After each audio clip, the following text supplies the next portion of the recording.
Everything seems calm in a tropical forest, when in fact an all-out fight is being waged by two great empires, plants and insects. The opposing forces are formidable, pitting over 3/4 of all known life forms against each other. The insects attack on all fronts.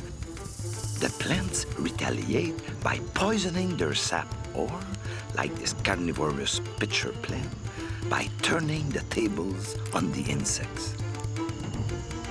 For millions of years, the process of evolution has given rise to more and more specialized insects and plants which can no longer live without each other. A fascinating great alliance which would change the world.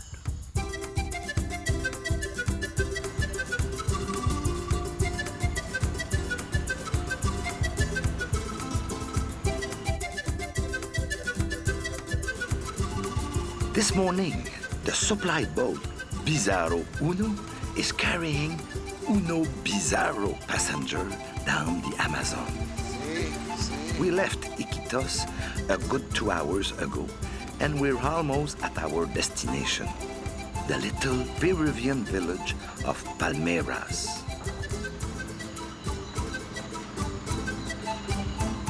It's no accident that this village bears the name of a tree. The forest surrounding Palmeiras is one of the richest in the world.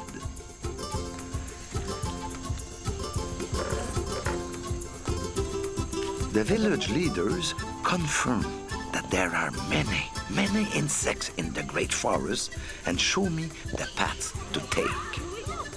There's no better place to start our study on insect-plant relations.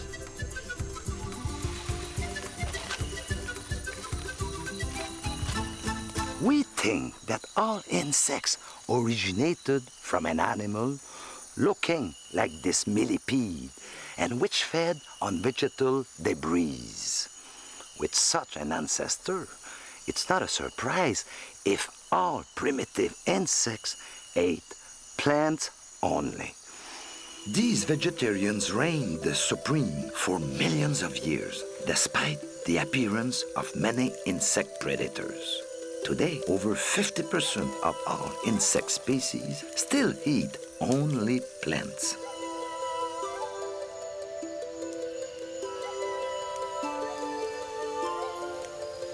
These primitive insects opened hostilities by developing pointed beaks that enabled them to pump up sap, filter it, and extract nutrients.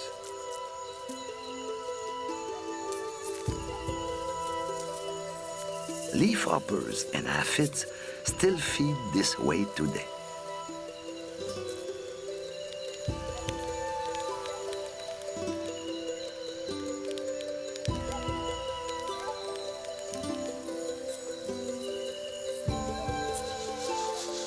As plants diversified, new insects appeared, presenting ever bigger and better tools, such as mandibles for grinding plant tissue.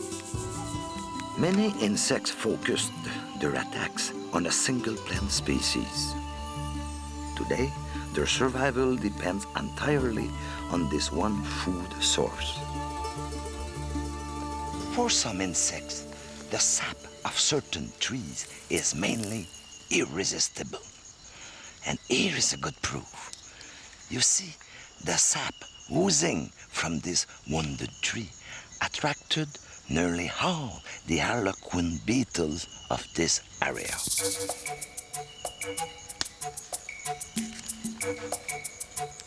How did these big beetles find this damaged tree? Harlequin beetles are perfectly capable of flying, so they can patrol vast areas. But they did not locate their favorite tree with their eyes. Their powerful antenna detected the subtle scent emitted by the sap from far away. When the damaged tree is a species that harlequins especially like, a huge crowd of these beetles will converge on it. The males take advantage of the occasion to court the females and mate with them.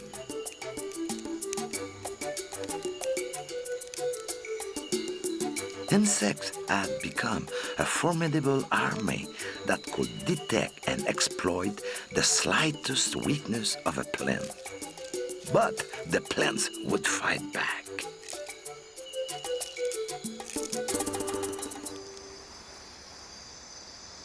To stave off attack by plant-eating insects, some plants developed mechanical barriers like thorns or sticky hairs.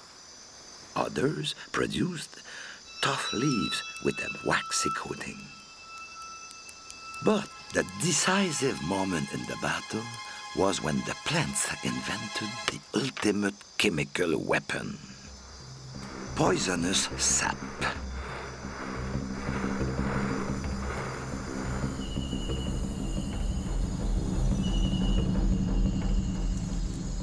The sap of this deadly nightshade is so toxic that it is used to make one of the most potent poison, curare. Now, just look at these leaves. They have been eaten by a cricket. Toxic plants repel most insects, but there's always one little devil that develops a tolerance to the poison. This morning, I have a meeting with a butterfly, an heliconid. It shouldn't be long. Oh, there it is.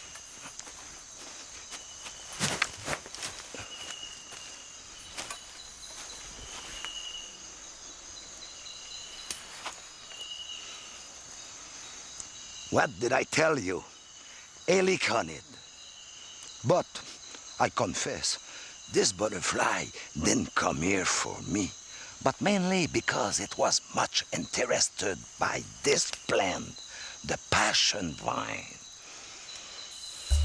Don't be fooled by these pretty flowers. The leaves of this vine contain deadly cyanide. And yet, a heliconius caterpillar is feasting on them. Suicidal tendencies? On the contrary, survival tactics. As they evolved, these caterpillars became immune to the poison. They built up so much poison in their bodies that predators leave them alone. But one good turn deserves another. As adults, the butterflies collect pollen grains, fertilize the plant, and so help the passion vine survive. Obviously, the plant does not let the caterpillars destroy it completely. It has devised intriguing ways to control their population. Some butterflies, for example, avoid laying their eggs on a leaf where other eggs are already glued.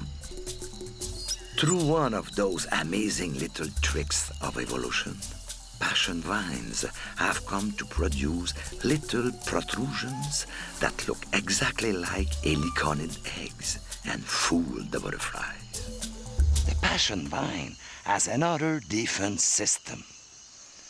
If you look closely, you will see an army of tiny mercenaries, ants.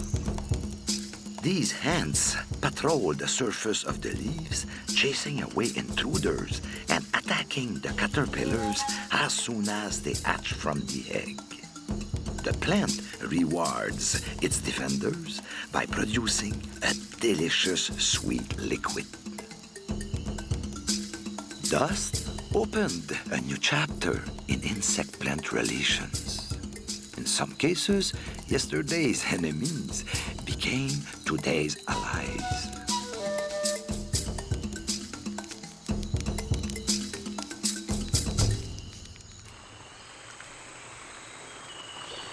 As we travel down this river, we will also travel back in time to the origins of the great alliance between plants and insects.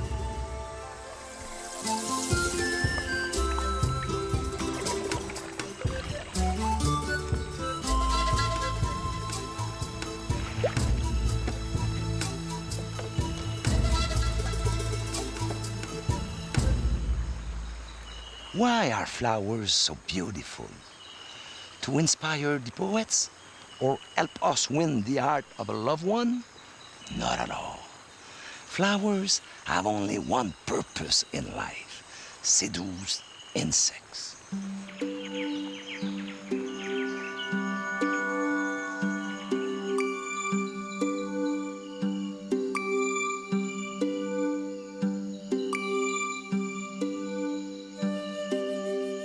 The flower is a reproductive organ which operates in a very simple manner.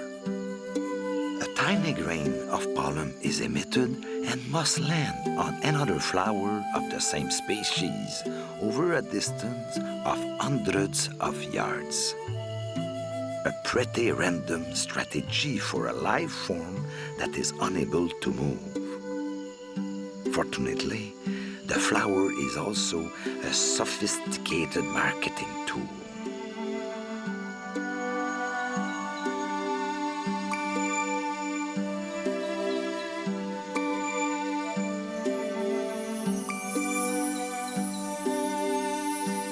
It is able to entrust this delicate mission to the cleverest and most diligent messenger in the world, an insect.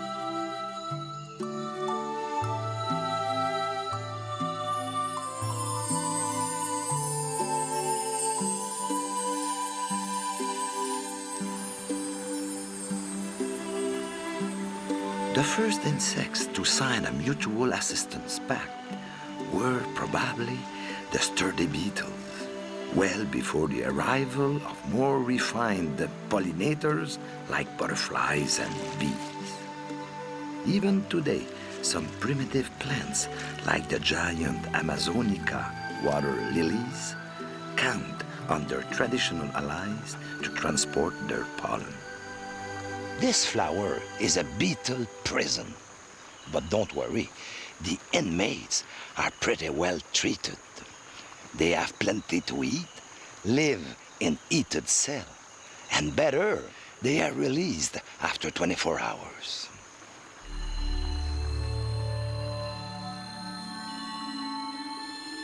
The prisoners trapped at the bottom of these flowers are Cyclocephala, little brown beetles of the scarab family. At nightfall, the Amazonica flower opens. The temperature inside the flower rises several degrees to speed the evaporation of a powerful fragrance that has an irresistible attraction for these beetles. The insects enter the flower, which then closes around them. All day, they crawl around inside the flower, feeding on the sticky protein-rich parts. Their bodies become sticky, and soon they are covered with pollen grains. At nightfall the next day, the flower opens again, freeing the pollen-laden beetle, which immediately flies off to find another flowering water lily.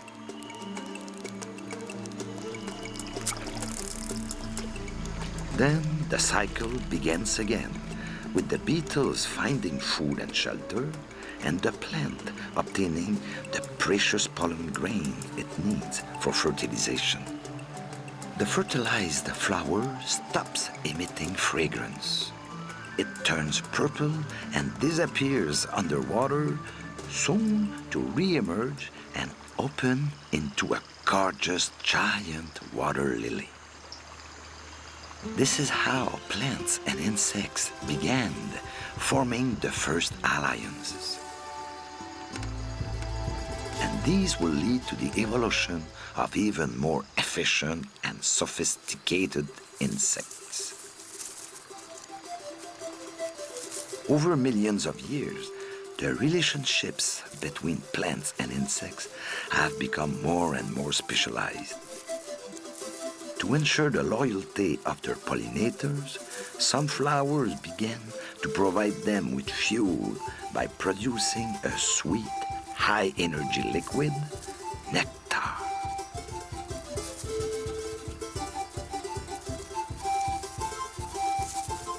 No foods themselves, butterflies developed a proboscis that allowed them to drink this nectar. Wanting to give precedence to their most efficient messengers, some plants hid their nectar in deep cups.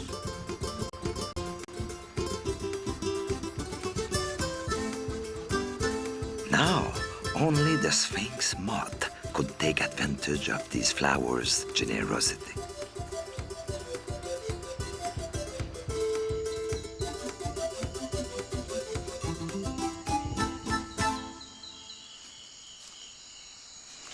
The elongated mouth parts of the Sphinx moth and the deep flowers they prefer didn't just appear overnight. Every generation, minute changes occur, continuously refining the relationship between one species of insects and plant.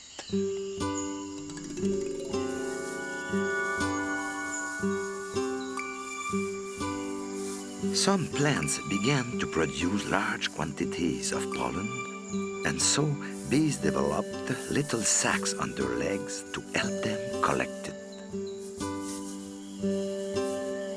Some plants changed the structure of their flowers to provide landing platforms for the bees, and even colored lines to guide them to the center of the flower and the pollen.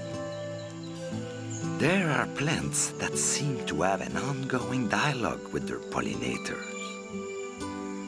Once fertilized, the flower changes from mauve to white, telling the bees not to waste their time. This flower does the same thing, only with red and orange.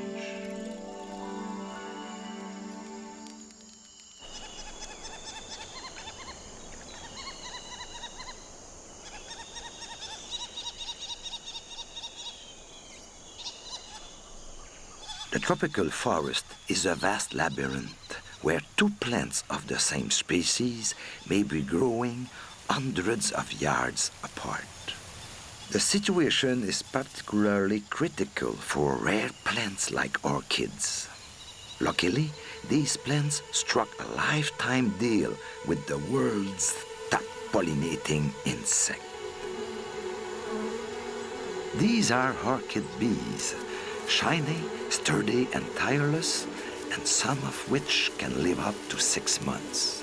The males spend their entire lives shuttling from one orchid to another. With this trap, I will try to catch some orchid bees. They are the most sophisticated pollinating insects. In fact, they are not attracted by nectar, but mainly by specific odors that entomologists have succeeded in synthesizing.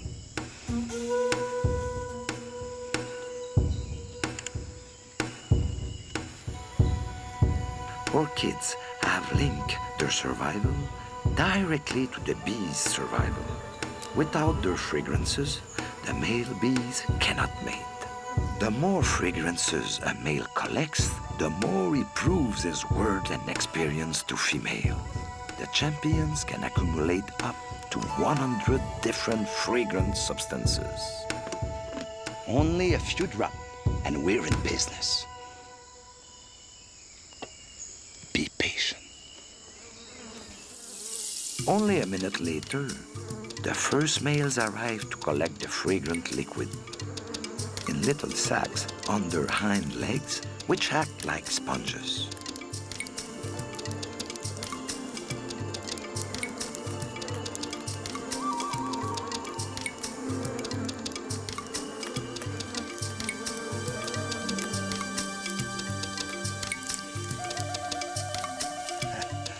Just look at all these perfume addicts.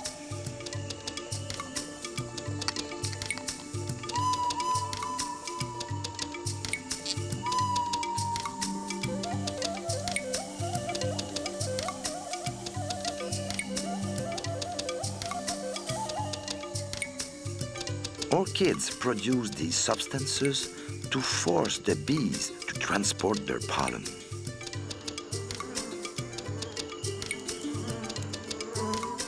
Their flowers hide clever mechanisms that stick little lumps of pollen on the visitors. They are the two yellow balls we see on the back of this male. Over 80% of flowering plants now depend entirely on insects for their pollination. But there are even more surprising mutual coexistence facts. Here's a tree that looks as if it's being cared for by a gardener, or should I say, thousands of gardeners.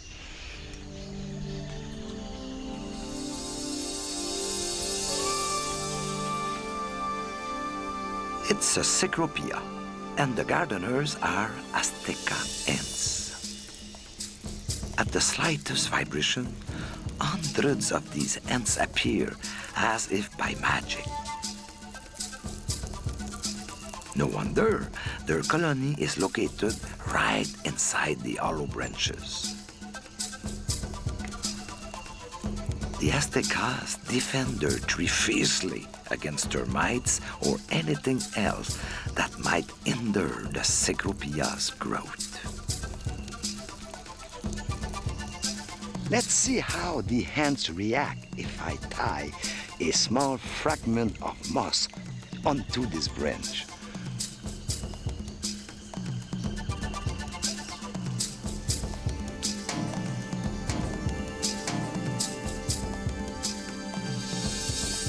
The Aztecas immediately swarm all over this unidentified object.